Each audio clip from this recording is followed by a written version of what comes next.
When Geely brought in the 7-seater MPV, the Okavango, last November 2020, everyone thought that the Okavango Urban would be the range topper. However, it was missing a distinct feature that is common across the Geely stable, and that is a panoramic sunroof.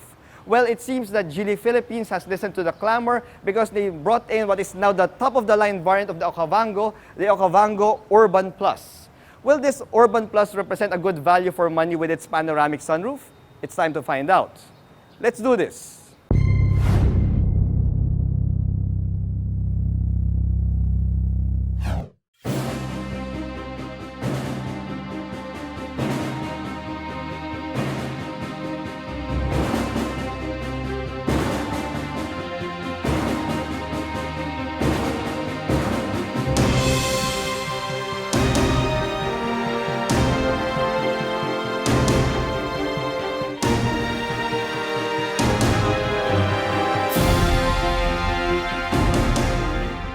Hello guys, I'm Regan and welcome back to another car review. If you're new to my channel, I hope you hit that subscribe button and become part of the Regan Strides Army. If you're my subscriber already, thank you so much for your support by watching this video. I also hope that you give it a like. Also, special thanks to our friends at Geely Manila, especially Sir Ping and Sir Eli for giving us this awesome opportunity to feature the Okavango Urban Plus. If you have any inquiries of the Geely lineup, you may head on down here to Geely Manila and check them out. Or you may also contact the person in my description below. So it seems that the Geely Okavango Urban Plus is now the main star of the show when it comes to the Okavango lineup because it's the only one with a panoramic sunroof. In fact, I was quite surprised when Geely brought in the two Okavango trims last 2020, the Urban and the Comfort, because both of these variants did not have that panoramic sunroof. I always thought that, having a panoramic sunroof at such an affordable price point is what essentially put Geely in the map in the local market, at least in my eyes. Now, of course, guys, when you add more features in the car, the price would also go up, and that's also the case with this Geely Okavango Urban Plus. This top-spec Urban Plus retails for 1,478,000 Philippine pesos, which is a full 150 grand more expensive than the now middle-spec Okavango Urban. So it begs the question, guys, is that panoramic sunroof worth the added 150,000 Philippine pesos? Let me know what you think in the comments below. Now, when you look at the front fascia of the top-spec Urban Plus, you'll see that it's exactly the same front fascia as the lower trim Okavangos. Except, well, this gets fancier ADB matrix LED headlight system. Wow, that's really a mouthful, guys. The lower trim Okavangos only get like regular LED headlights. So, what's the difference if you ask me? Well, regular LED headlights are bright and cool at the same time, but that's just it. They're only regular LED headlights. ADB matrix LED headlights, on the other hand, are a more advanced form of LED lighting system where it automatically adjusts and adapts the driving beam and output depending on your driving conditions. It's really a more advanced form of adaptive headlight technology.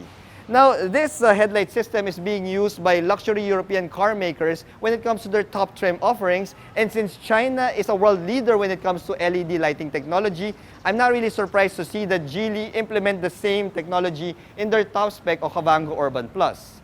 Well, aside from these fancy LED headlights, well, the front fascia is exactly the same, right down to the LED fog lights here, which are already redundant because of those matrix LED headlights units, and also down to the black plastic inserts that can be found here on the top of the front bumper.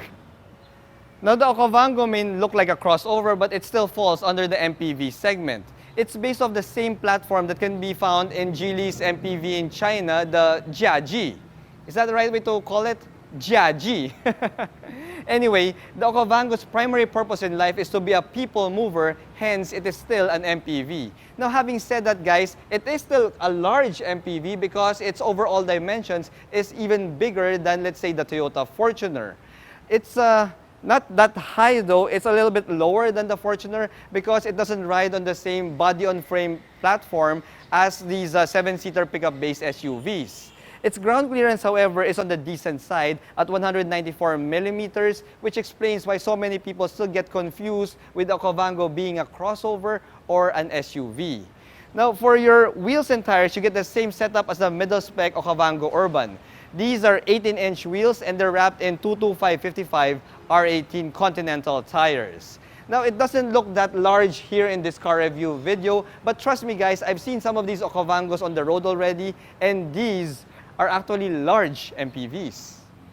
Now, when you look at the rear end of the Okavango Urban Plus, it has the exact same rear end as the middle spec Okavango Urban. We have the same LED taillight treatment here and the same center garnish that is satin finish, and it also has the word Geely right down there in the center. This is also pretty classy, guys. Now, true to MPV fashion, we don't get any exposed functional tailpipes here in the Okavango. However, we do get a power-operated liftgate, which is a big blessing when it comes to, let's say, being an MPV. Now, when you pop open that power liftgate, you'll see that you get access to 257 liters of cargo capacity with the third row in use. Now, if you need more space than 257 liters, you could tumble down the third row seats here. And as you can see, that grants you access to 1,200 liters of cargo capacity. Now, the Toyota Innova should take a page out of this folding flat to the floor third row seats, because that will give you more space in your MPV. Now, how much space do we get?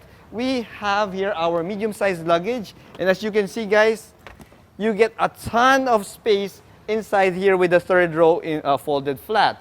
You could put around 3 medium-sized luggage here, side by side, a fourth one in the middle, a fifth, and a sixth one on top. That's how much cargo you could take with you. Now, if that's not yet enough for you guys, you could also tumble down the second row seats, and that will give you over 2,000 liters of cargo capacity, which is large enough to fit an inflatable bed. In fact, Geely throws in a free inflatable bed with every Okavango purchase. So whatever you'll do with your inflatable bed inside your Okavango, well, that's completely up to you guys.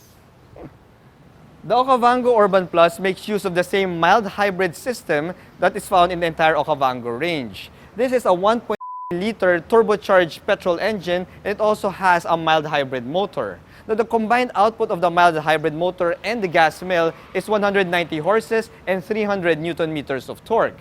It also has a 7-speed wet dual clutch transmission, which should further aid it when it comes to fuel economy. Now, since the Okavango Urban Plus is meant to haul a lot of people or stuff all the time, it could use all the help it could get when it comes to the fuel economy department. The cabin of the Okavango Urban Plus is the same or a dead ringer to the Okavango Urban's cabin, except for one major difference: the presence of the panoramic sunroof. I must admit, guys, it is a frivolity, but having tested so many Chinese car brand offerings that came with these panoramic sunroofs, I find myself constantly looking for one. I'm already at a point where if an MPV or a crossover didn't come with a panoramic sunroof, it kind of feels incomplete. There is really something about these fancy glass roofs that makes the overall driving experience feel a little bit more luxurious. Now, there is a camp of people that hates these things, and lucky for them, there is still that Okavango Urban option. The cockpit layout and the materials used are the same as the Urban, which means that you get a good mix of tech and features in a cabin that's not as luxurious as the Azkarra or even the Coolray. We do get leather seats here, and the driver's seat and the passenger seat are also power adjustable. The steering wheel is also leather wrapped here, and it can also adjust for tilt, and it also adjusts for telescoping, so that's also pretty good. When you couple that with the power adjustments for your driver's seat, well, you can get the perfect driving position. Now, the Urban Plus gets a fully digital instrument gauge cluster here, which also has a little bit more customization than the middle spec Okavango Urban. We also get Geely's famous infotainment system here. We have a 10.25-inch touchscreen infotainment system that is similar to the one found in the Geely Coolray. It doesn't get Apple CarPlay or Android Auto, but we do have a QD link for smartphone mirroring. And it also has Geely's famous 360-degree view camera, where you get an awesome resolution, and you also have that famous 3D mode that made Geely quite popular, especially when it comes to my review videos. We also have a triple zone climate control system here, which is perfect, especially when you're taking your family out on a long haul trip. And you also have the usual joystick gear shifter here, and also your drive mode buttons, which essentially is the same layout as the Okavango Urban. Everything here is pretty much the same, including the materials used. We got some nice soft touch materials in the high traffic areas, down to the Q-tips, the Q-tip designs, and the nice squarish geometric designs that can be found also in the Okavango Urban. Everything here is practically the same, well, except of course for the panoramic sunroof and that fancier looking digital gauge cluster. Now, the second row is undoubtedly spacious with the same unique 3-seat layout that can be found here in the second row. I'm 5'6", guys, and as you can see, we could easily and comfortably fit 3 average-sized Asian adults here at the second row seats of the Okavango. And despite adding that panoramic sunroof, guys, we still have a decent amount of headroom space. I have a good 6 inches of headroom before my head touches the headliner, and I still maintain that usual 7, 8 inches worth of knee-room space here at the back seat. Now for toys, guys, this is a Geely, and as expected, you get a good amount of toys here at the back. So aside from that panoramic sunroof, we do get a couple of rear AC vents here, and of course the separate climate control setup here because it is a triple zone climate control system. We have a couple of USB charge ports there at the bottom part, and you also have a small cubby. Now we don't get a center armrest here because of that unique 3-seat layout here, but then if you're just 2 people here at the back seat, you could always fold down this center seat, and this will act as a giant center armrest for the both of you. Now, I've taken the Okavango Urban out for a drive in my previous review video, but this is an opportunity for us to drive this Okavango Urban Plus with a panoramic sunroof, so let's go for that drive right now. Well, say what you want about the panoramic sunroof, guys, but for me, it truly elevates the luxury feel inside this cabin. There is that air of premiumness and luxury inside this cabin that seems to be missing in the Okavango Urban when I did a test drive of that middle spec variant a few months ago. Granted, guys, I'm more of a convertible type of guy, so maybe that's why the panoramic sunroof appeals to me a lot. Now, Geely has been in the country for, around 18 months now at the time of this filming. And I'm happy to see, guys, that not just with Okavango, but with the entire Geely lineup, including the Coolray and the Azkarra, there has been no reports at all of any Geely car breaking down at the side of the road and giving their owners a hard time. Now, that is a testament to Geely's fantastic build quality, and that should give some of the naysayers about this Chinese brand something to think about. You see, the good thing there, guys, is despite this phenomenal and superb build quality of Geely, they also offer a 5-year warranty program for all of their vehicles. So should anything go wrong, well, Geely has got you covered, guys. Now, I don't know if you're aware of this, guys, but panoramic sunroofs, these fancy glass roofs, they're pretty heavy. And the good thing here is, despite the fact that we've added this panoramic sunroof in the Geely Okavango Urban Plus, the car doesn't really feel that much heavier than, let's say, the Okavango Urban. It still feels pretty good, although for a large vehicle, it's quite easy to drive. The steering feel is still on the lighter side, still on the anesthetic side, a little bit too artificial for my taste. But since this is a large vehicle and you'd be carrying a lot of heavy stuff anyway, yeah, having a light steering wheel is a big plus for the Okavango Urban Plus. Pun intended. Anyway, the good thing there, guys, is yes, that addition of that panoramic sunroof really gives you that air of luxury and premium feeling inside this cabin, and it doesn't come at such a huge weight penalty for the Okavango. And for me, guys, these are all plus points.